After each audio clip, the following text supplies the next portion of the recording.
You already know the British Empire built schools, hospitals, railways, and legal systems across a quarter of the world's surface. You have heard the arguments about the infrastructure, the institutions, and the rule of law exported to every colony from Bengal to Barbados. What you have not heard, or what you heard only in the margins, is what happened to the people those institutions were built to control. This is a taxonomy of 5 punishments the British Empire applied systematically to its colonial subjects. They are organized not by date, not by geography, but by what they did to a human being. We begin with the practices that left visible marks, and end with the one designed to erase a person so completely that their own community could not bury them. By the end, you will understand something that no railway timetable or legal charter can explain. The empire was not only an administrative achievement, it was also an engineering project applied to suffering, and it ran with the same bureaucratic precision as everything else. The first item in this taxonomy is the mildest. That is the point, because by the time we reach the end, you will have recalibrated what mild even means.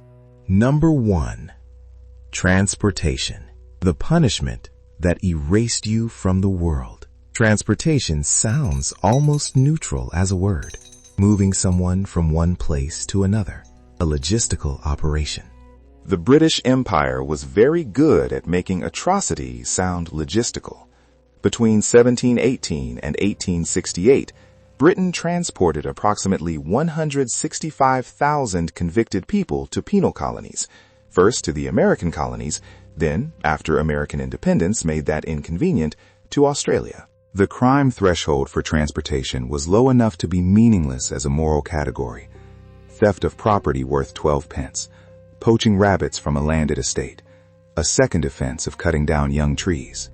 You could be transported for breaking a loom if you were a textile worker making the wrong kind of political statement. The mechanics of transportation operated in 3 stages. First, the sentence.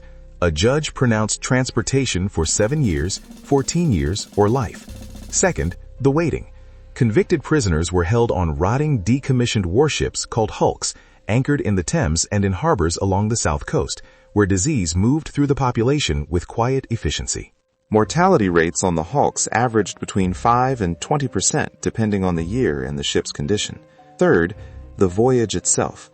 4 to 8 months at sea in the cargo holds of convict ships, during which typhus, dysentery, and scurvy worked through the bodies in the lower decks. You arrived in New South Wales or Van Diemen's Land, modern Tasmania, stripped of your name, family, and legal personhood. You were assigned to a free settler or a government work gang as unfree labor. The assignment system, as it was formally called, meant that your body was labor property, allocated by colonial administrators to whoever needed it most. Your labor generated the economic foundation of the Australian colony. For Irish convicts, and the Irish represented a disproportionate share of transportation cases, particularly after the 1798 rebellion and the famines of the early 19th century, transportation meant exile from everything that constituted identity, language, community, land. The Catholic faith was practiced through networks of people who shared the same saints' days. None of that existed in New South Wales. The Empire called this reformative. The stated logic was that removing a criminal from the criminal environment, the slums, the poverty, the bad associations, would produce a new moral character in a clean colonial setting. The theological framework was Protestant. Sin was a product of environment, and a new environment would produce new virtue.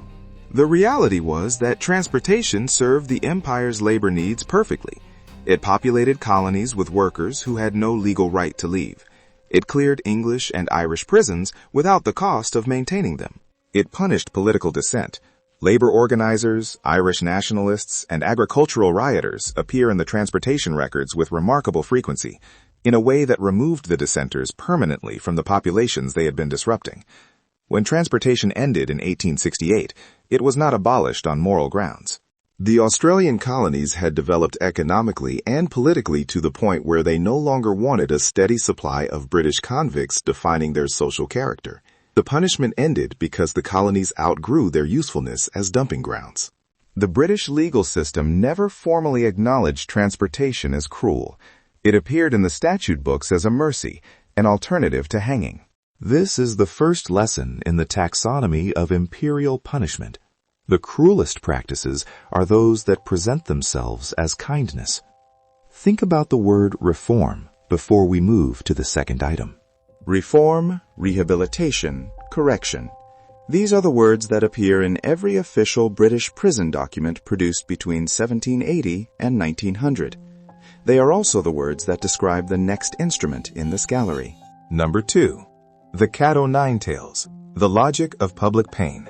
The cat o' nine tails is a flogging instrument, a short wooden or rope handle attached to 9 knotted cords, each approximately half a meter in length. The design is not accidental. Single cord whips produce a single line of tissue damage. 9 cords produce 9 simultaneous points of contact across a surface area of approximately 30 centimeters, and the knots at the end of each cord are designed to tear rather than simply strike. The mechanics are worth understanding precisely because precision was how the Empire justified the practice. A formal flogging under British military and colonial regulations required a doctor to be present to monitor the subject's condition and halt proceedings if the subject's life was endangered. This is important. The doctor's presence was not compassion. It was quality control. The flogging was designed to produce the maximum sustainable pain without crossing into permanent disability or death. The medical officer's job was to ensure the instrument achieved its intended effect throughout its full intended duration. In the military context, sentences of 100 to 1,000 lashes were recorded in the early 19th century. By mid-century, reform pressure had reduced the maximum to 50 lashes, then 25. The reduction was presented as humanitarian progress. What it actually represented was a recognition that extreme flogging produced infections, permanent nerve damage, and occasionally death, outcomes that were costly and politically embarrassing rather than morally intolerable. In colonial prisons across India, the Caribbean, and Africa, the cat was a routine disciplinary instrument well into the 20th century. In India, under the East India Company and later the Crown, flogging was applied to prisoners, to indentured laborers who violated their contracts, and to those convicted of offenses against colonial order. The Whipping Act of 1864 formalized the application of corporal punishment across multiple colonial jurisdictions with bureaucratic precision, specifying the instrument, the number of strokes, and the required medical supervision. What made the cat particularly effective as a colonial instrument was its public dimension. Floggings in colonial prisons were conducted in front of other prisoners. The audience was the point.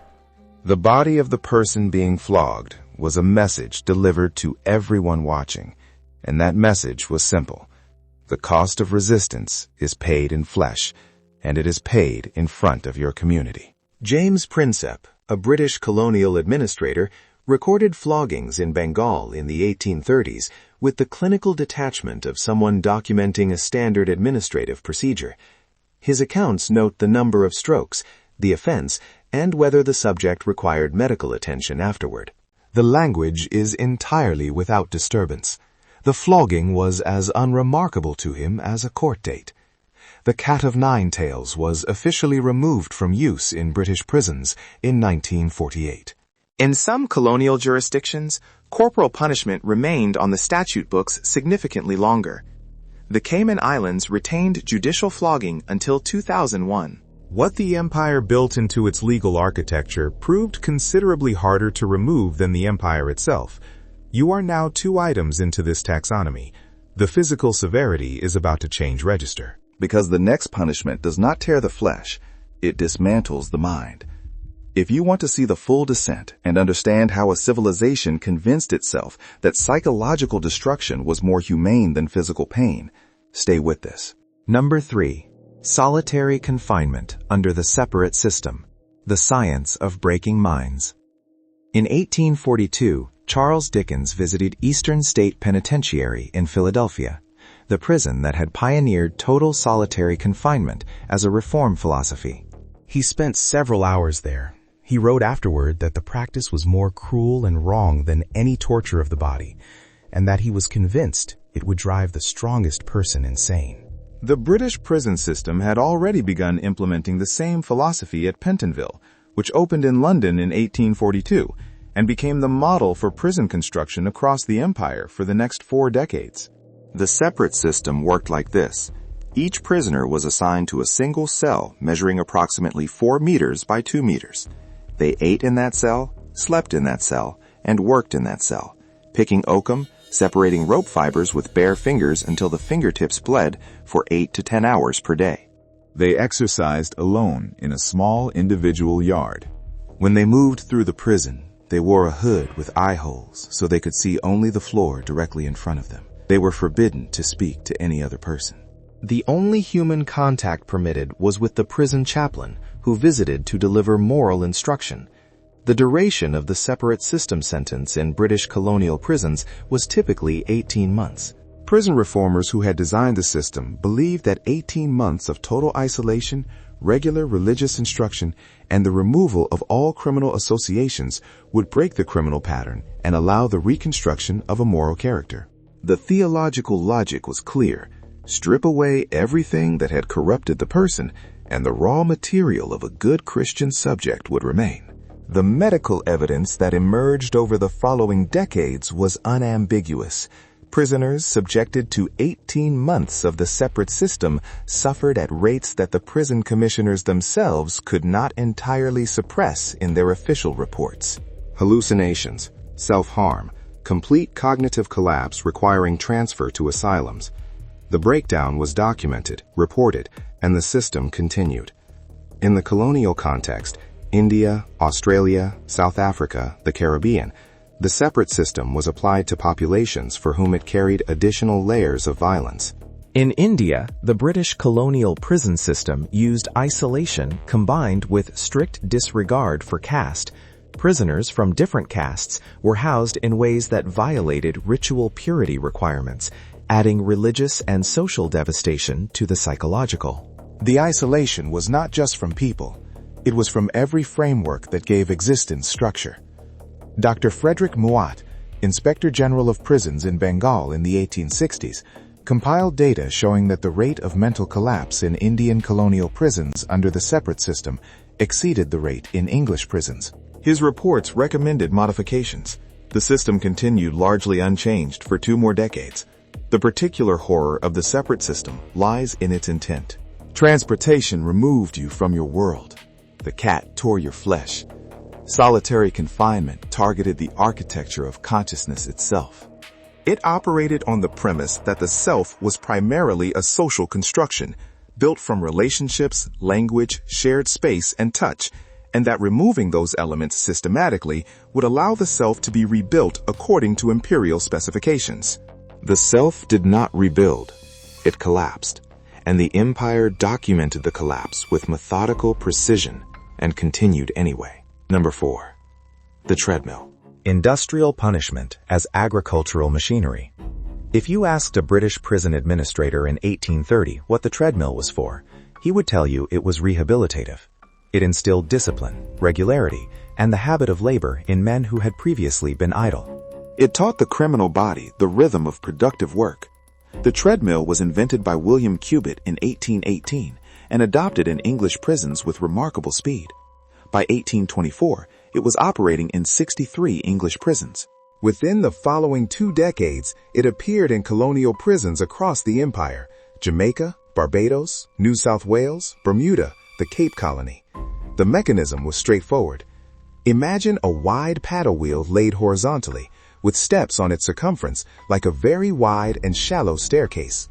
20 or more prisoners stood side by side on the steps, gripping a horizontal bar above them, and walked continuously upward as the wheel revolved beneath their feet.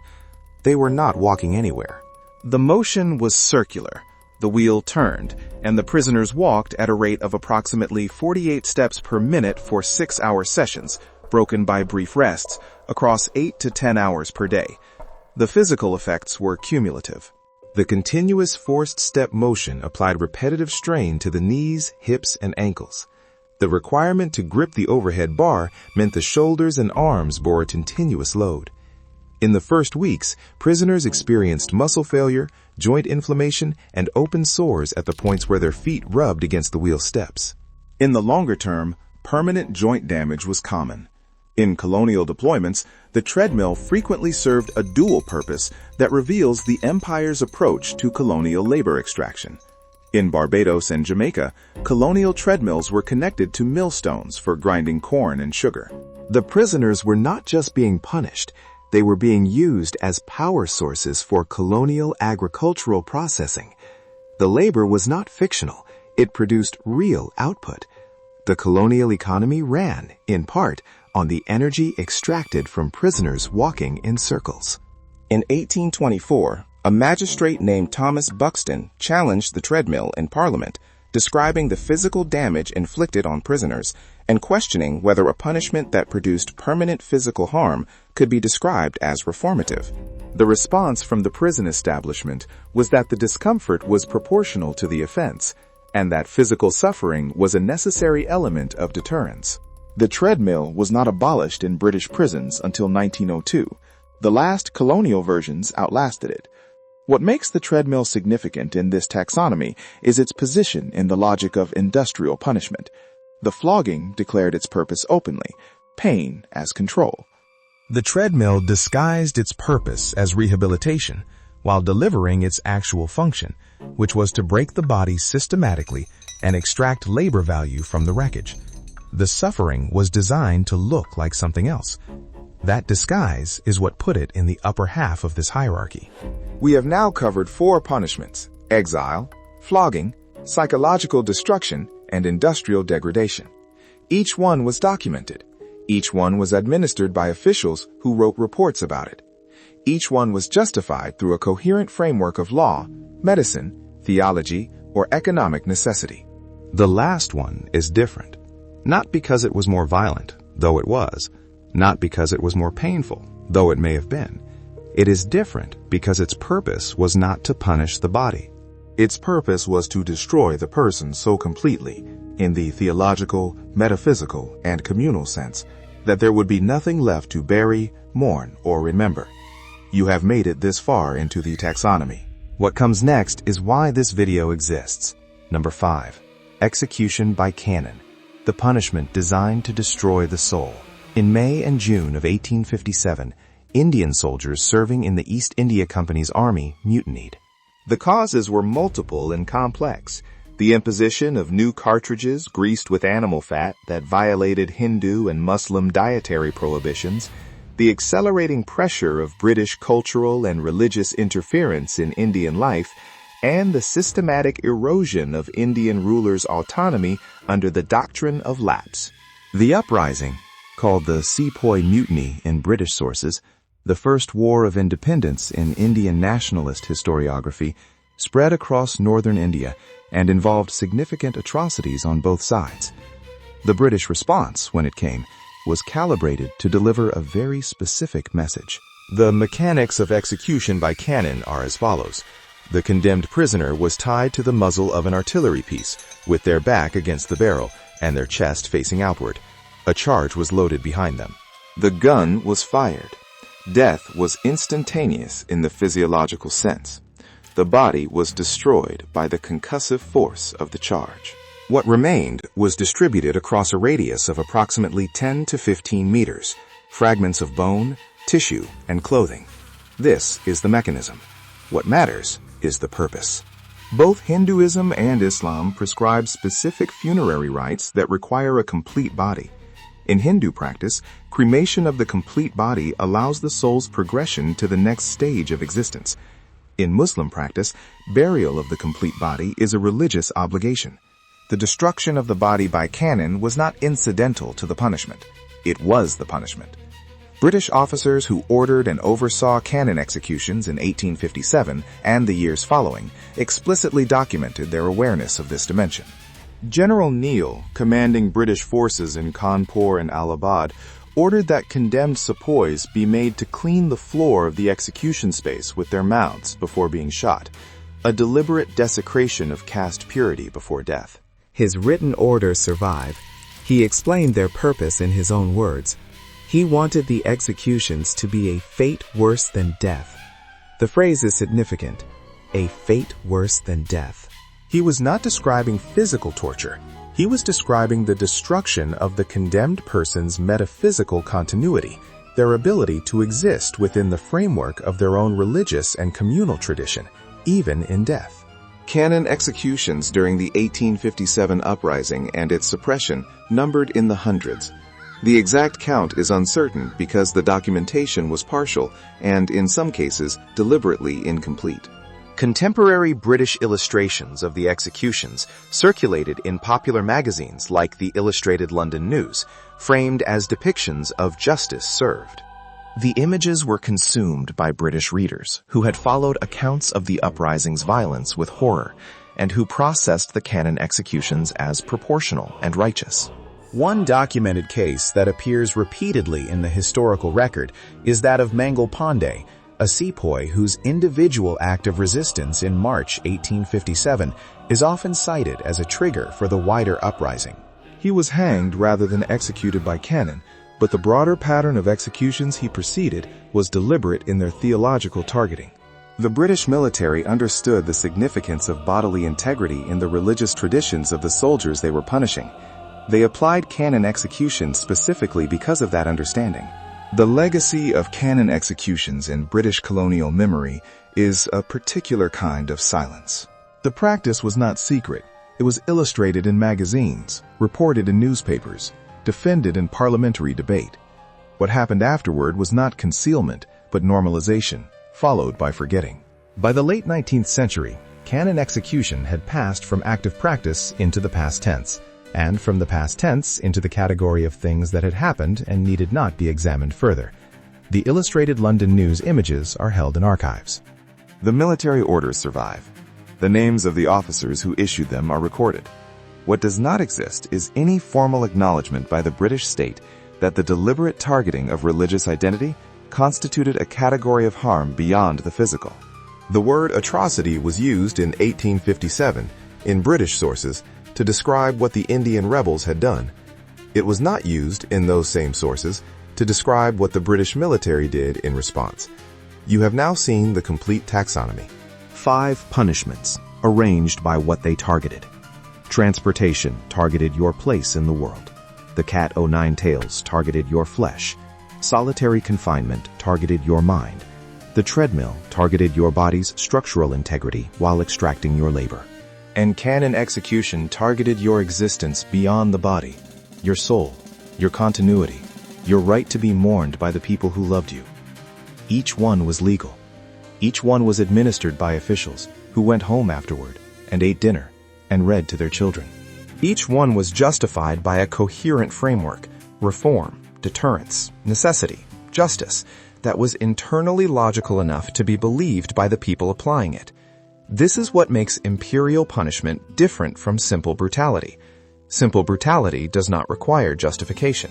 Imperial punishment requires an entire intellectual infrastructure of justification, legal, medical, theological, economic, and that infrastructure is what allowed it to scale across a quarter of the world's surface and run for 2 centuries without the people operating it perceiving themselves as cruel. The infrastructure is gone. The legal structures that permitted these practices have been dismantled, but the intellectual habit of building justification frameworks that make atrocity feel like administration, that habit has a longer half-life than any empire. If you want to understand the present, study what the past convinced itself was normal. If this taxonomy changed what you thought you knew about the British Empire, subscribe. The next video goes deeper. The next subject is worse, and the pattern, once you see it, does not stop being visible. Leave a comment with the item you found most disturbing, and with the one you think was missing from this list. Because there is always more than 5.